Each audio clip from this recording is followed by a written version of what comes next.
इस पार्टी को जन्म से ही ये हमारे संविधान के प्रति नफरत है। जो संविधान बाबा साहब अम्बेडकर ने दिया था, अगर वो संविधान की प्रत देखें, तो उसके ऊपर एक एक पत्ते पर रामायण महाभारत का चित्रांकन है।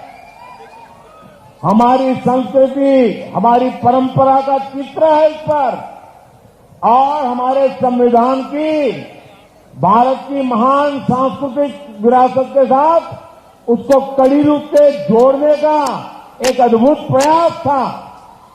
लेकिन कांग्रेस पार्टी ने सबसे पहला काम किया, जब संविधान की वो पहली प्रत कपबोर्ड में रख दी और फिर जो संविधान देश के सामने रखा, भारत की महान संस्कृति और परंपरा की जो लिंक थी, जहां से संविधान आगे बढ़ना था, उस लिंक को तोड़ दिया।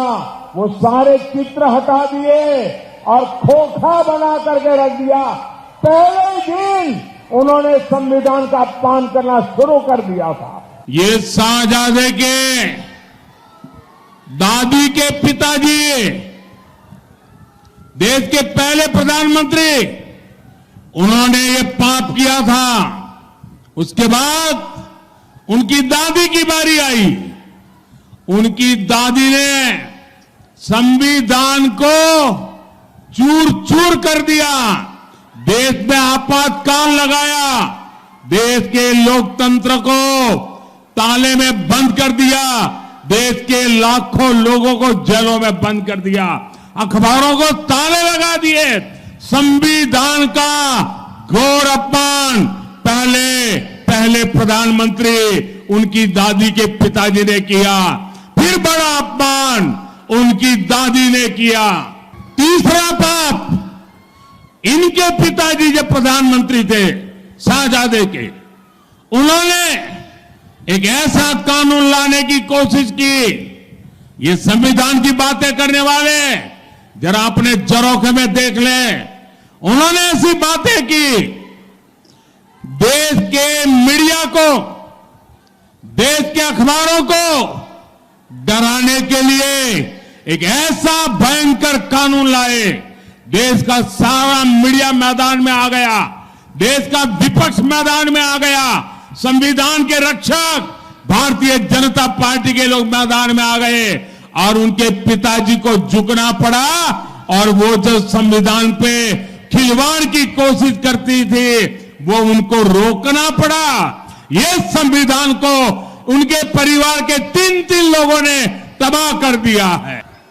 उसके बाद संविधान से सरकार का जन्म होता है। सरकार की कैबिनेट अत्यंत महत्वपूर्ण इकाई होती है। भारत के संविधान ने उसको संरक्षण दिया हुआ है। मनमोहन सिंह जी की सरकार की कैबिनेट ने एक निर्णय किया। उस निर्णय को ये शाहजादे ने पत्रकार वार्ता करके भारत के संविधान से बनी हुई कैबिनेट के निर्णय को खुले आम चीरे चीरे कर दिया था। और वो संविधान के रक्षण की बातें करते हैं हमारे सामने। साथियों, इतना ही नहीं, भारत का संविधान बना तब देश के विद्वान लोग संविधान सभा में थे और उसमें कोई आरएसएस जनसंघ भाजपा तो जन्मा ही नहीं था। उस संविधान सभा में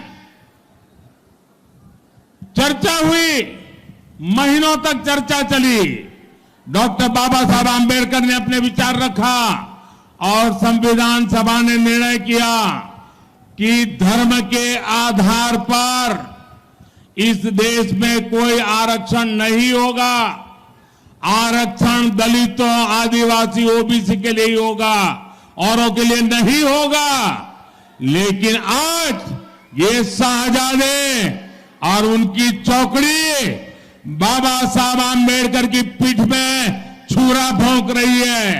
भारत के संविधान को रफा दफा कर रही है और वो बेईमानी करके पिछले दरवाजे से धर्म के आधार पर अपनी वोट बैंक को मजबूत करने के लिए दलितों का हक छीनने जाए, आदिवासियों का हक छीन रहे हैं, ओबीसी का हक छीन रहे हैं और अपनी वोट बैंक को धर्म के आधार पर आरक्षण देने का खेल खेल रहे हैं।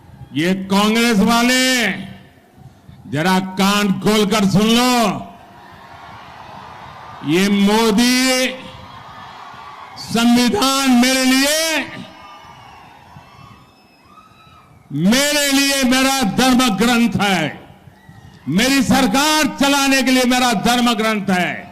और तुम्हें तो मालूम नहीं है, जब भारत के संविधान को 60 साल हुए, इस देश में अकेला मैं मुख्यमंत्री था, अकेला गुजरात का मुख्यमंत्री था जिसने संविधान के 60 साल का उत्सव मनाया था। मैंने सुरेंद्रनगर में हाथी के ऊपर हमारे संविधान को रखा था और संविधान का सम्मान करते हुए जुलूस निकाला था और उस राज्य का मुख्यमंत्री हाथी पर नहीं बैठा था, संविधान हाथी पर बैठा था और मोदी पैदल चल रहा था ताकि संविधान का सम्मान हो।